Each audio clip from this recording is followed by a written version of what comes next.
মাৰাৰ আজি গাটো বেয়া লাগি আছে। আমনি নকৰিবা দেই। জোনাক আৰু জিলমিলক বাহিৰলৈ পঠিয়াই সৌভিক আহি আৰ্হিৰ কাষতে বহে।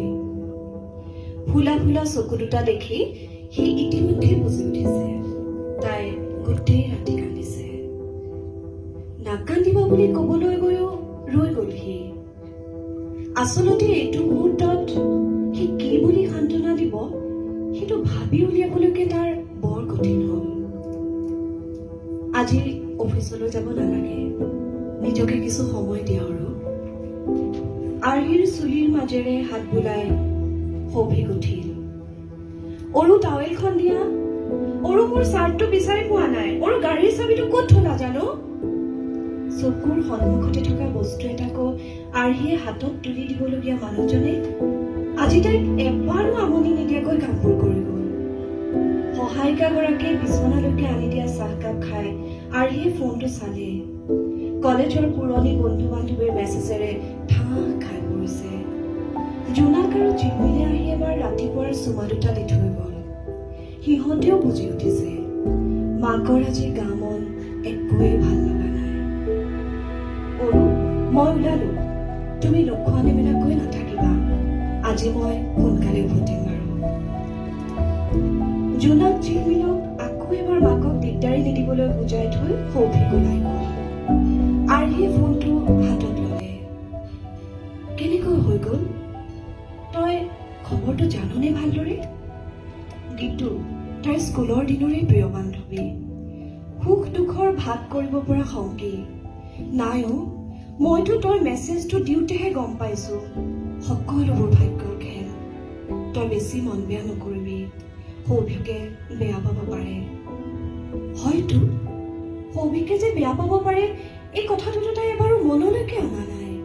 মাথো খবৰটো পোৱাৰে পৰা সকলো পাহৰি পুৰণি হৈ যোৱা স্মৃতিৰ টোপোলাটো খুলি বহি আছে। আনকি নিজৰ বৰ্তমানৰ অস্তিত্বকে আওকাণ কৰি পেলাইছে। ফোনটো আকৌ বাজি উঠিল। হেল্ল', অৰু, কিবা খালানে? নাই, এতিয়া গা ধুই আহি খাম। সিপাৰৰ সৌভিকক সকাহ দিবলৈকে তাই কলে। অৰু, ভাল পাওঁ তোমাক। কোনোদিনেই স্বতঃস্ফূৰ্তভাৱে ভাল পোৱাৰ প্ৰকাশ নকৰা মানুহজনে তাইক ফোন কৰি ভাল পাওঁ বুলি কৈছে। অইনদিনা হলে জঁপিয়াই উঠিলেহেঁতেন তাই।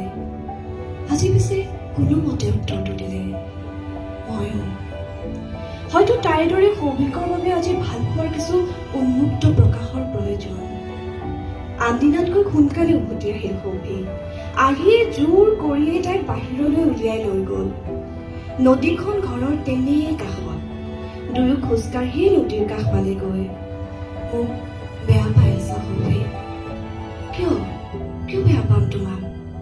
এই যে কালি ৰাতিৰে পৰা মই কেৱল তাৰ কথাই কৈ আছো, ভাবি আছো, তাৰ বাবে কান্দি আছো।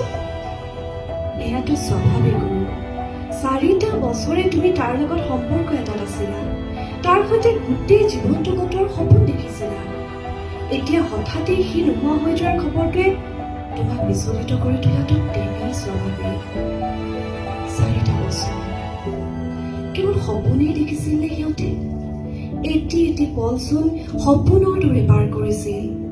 কলেজৰ ক্লাছৰ মাজৰ দুচকুৰ অবাধ কথা বতৰা, লাইব্ৰেৰীৰ টুকুৰা টুকুৰ চিঠিৰ বিনিময়, কেণ্টিনত আকৌ টেবুলৰ দলেৰে ভৰিৰ খুন্দিয়া খুন্দি সিহঁতৰ প্ৰেমেৰে যেন পৃথিৱী ৰোমোচোৱা হৈ পৰিছিল।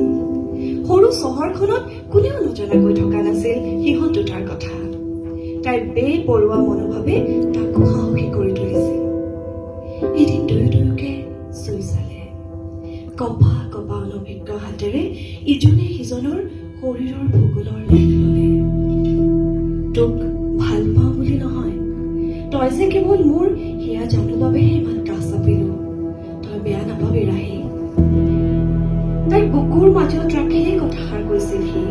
মই জানো মানো। তাইৰ উত্তৰটো বিশ্বাস এটা হৈ ওলাইছিল। মৰম আকলোৱা তাইৰ সমবয়সী হলেও তাৰ সন্মুখত অকণমানিজনী হৈ পৰিছিল। কিমান যে জেদ, কিমান অভিমান। সি উপভোগ কৰিছিল তাইৰ সৰু সৰু আবদাৰবোৰ। কোনো কাৰণ বা অকাৰণ নোহোৱাকৈ সময়বোৰ গধুৰ হৈ পৰিছিল। কিছু দুখ, কিছু ক্ষোভৰ মাজেৰে এদিন দুয়োৰে ৰাস্তা পৃথক হৈছিল। অথচ কঠোৰ জেল লগা সেই সময়ে এদিন দুয়োৰে বাবে সকাহ হৈ পৰিছিল। নিজৰ নিজৰ জীৱনত দুই ব্যস্ত হৈ পৰিছিল। আপাতত সুখীয়ে আছিল দুয়ো। বিয়াৰ আগতে সৌভিকক সকলোবোৰ কথাই কৈছিল তাই। বাহ্যিক দৃষ্টিত এবাৰতেই ভাল লাগি যোৱা তাইৰ ভিতৰৰ মানুহজনীয়ে প্ৰেমত পৰিছিল এইবাৰ সি। তাই স্পষ্টবাদী তাক সন্মান কৰিছিল। ইমান দিনে অতীত হৈ পৰা কাহিনী, একেবাৰে কাহিনী হৈ পৰা সিহঁতৰ নতুন জীৱনটোক প্ৰভাৱিত কৰিব পৰা নাছিল এইবোৰ কথাই। কিন্তু যোৱা ৰাতি হঠাতে অহা খবৰটোৱে তাইক বিধ্বস্ত কৰি তুলিছে। মানস আৰু নাই। তিনিটা শব্দৰ মেছেজটোৱে যেন তাইৰ মনৰ মাজত শুই থকা ৰাহীজনীক আকৌ জগাই তুলিছে। সৌভিকক সকলো কথা খুলি ক'লেও আৰ্হিয়ে 2 বছৰৰ আগতে মানসক লগ পোৱাৰ কথাটোতো ক'ব পৰা নাই। কিয় কোৱা নাই তাই নিজেও নাজানে। হয়তো 8 বছৰে সম্পৰ্কটোত তিল তিলকৈ গঢ়ি উঠা বিশ্বাসৰ মজবুত ভেটিটো লৰক ভৰক হয় বুলি। অথবা হয়তো সৌভিকৰ মনৰ কোনোবা এটি কোণত শিপাই তুলিব পৰা দুখখিনিৰ কথা ভাবি। মানসৰ সৰু ৰুমটোতেই লগ পাইছিলো। পৰিৱেশ একেই আছিল। হয়তো আৱেগখিনিও। কিন্তু জীৱনে আনি দিয়া পৰিপক্কতাই সিহঁতক ভুল কৰিবলৈ দিয়া নাছিল। সৌভিকৰ নামৰ সেন্দুৰখিনিৰ তলতে কপালত চুমা দেখাইছিল সি। ভালে থাকিবি। চশমাৰ আঁৰৰ চকুজুৰি যেন সেইদিনা কিছু অনুজ্জ্বল দেখিছিল। উভতনি বাটত তাই আকৌ কিছু সময়ৰ বাবে তাৰ অকণমানিজনী হৈ পৰিছিল। চকলেট এটাৰ বাবে জেদ কৰা তাইলৈ চাই সি হাঁহি হাঁহিয়ে কৈছিল, একেই জেদি হৈ থাকিলিচোন তই। এতিয়া ক'ব নেকি সৌভিকক? নালাগে, থাকক। কিছু কথা বুকুৰ মাজতে সোমাই থাককচোন। সিদিনা তাই তাক ভালদৰে থাকিবলৈ ক'বলৈ পাহৰিলে। সেই যন্ত্ৰণাও চাগে তাই গোটেই জীৱন কঢ়িয়াব লাগিব। সৌভিকে তাইৰ হাত এখন খামুচি ধৰিলে। পাৰিব। এই দুহাত তাইৰ কাষে কাষে থাকিলে তাইক সকলো যন্ত্ৰণাৰ ভাৰেই বহন কৰিব পাৰিব। লাহে লাহে আন্ধাৰ নামি আহিছে। এটি দুটি তৰা জিলিকিছে। মানস নামৰ তৰা এটিও চাগৈ কোনোবাটো কোনোবাত জিলিকি উঠিছে। ভালকৈ থাকিবি। ওপৰলৈ চাই তাই অস্ফুটভাৱে বিৰবিৰাই কোৱা কথাষাৰি এটা